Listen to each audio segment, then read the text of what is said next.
Hai, Assalamualaikum. Dilamulakan video kali ini dengan Bismillah. Dalam video kali ni, Dila nak buat resepi kek buah klasik. Untuk resepi kali ni, dia punya tekstur dia tak perui macam yang sebelum ni Dila pernah share. Lepas tu, dia punya buah pun tak jatuh mendap ke bawah. Boleh tengok dia punya buah. Kalau rajin boleh buat sendiri. Kalau tak ada masa, boleh beli dengan Dila. Link Dila letak dekat description kat bawah. Okey, dah jom mula buat. Mula sekali ada setengah cawan gula tebu organik ataupun apa-apa gula yang ada. Dila pakai pure butter lebih kurang dalam 125 gram. Lepas tu ada air panas setengah cawan dan juga jus lemon.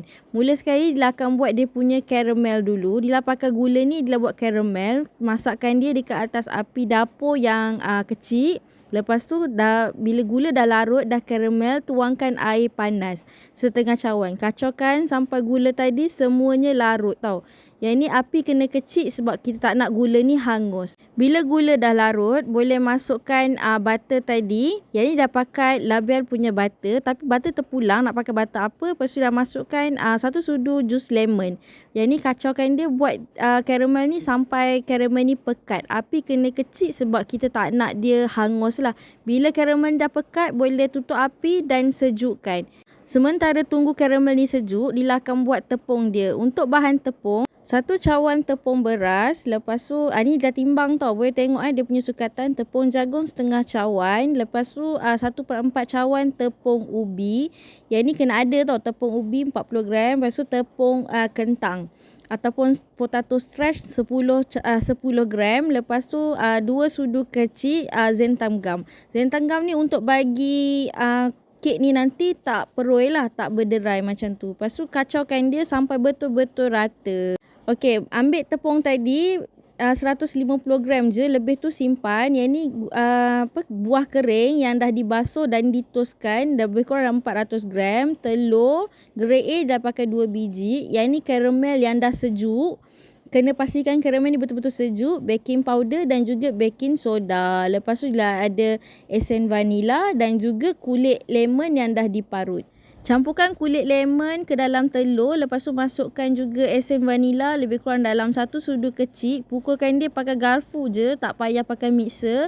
Macam kita buat telur dadar tu kan. Pukulkan dia sampai dia agak-agak sedikit kembang je. Tak payah nak kembang sangat. Yang ni senang, tak payah pakai mixer. Semua guna macam sudu, garpu macam tu je kan. Okey, bila dah rasa dia agak kembang, boleh tinggalkan dia ke tepi.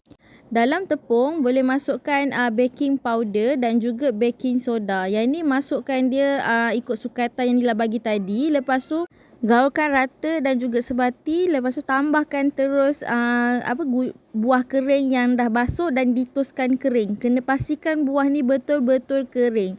Tujuan Dila basuh buah kering ni sebab tak nak terlalu manis. Dekat buah kering ni dia ada gula tau. Jadi dah basuh dulu, lepas tu toskan kering. Gaulkan dia sampai dia betul-betul rata macam tu kan. Bagi semua buah tu dah tersalut dengan tepung.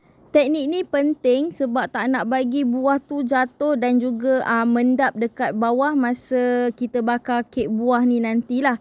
Lepas tu dah siap, boleh tolakkan dia ke tepi. Tuangkan caramel yang dah kita masak tadi dalam bekas besar. Lepas tu tuangkan juga telur yang dah dipukul tadi. Dila pukul sikit lagi sebab Dila rasa dia dah macam tak kembang sangat. Okey, tak apa, pukulkan dia sikit.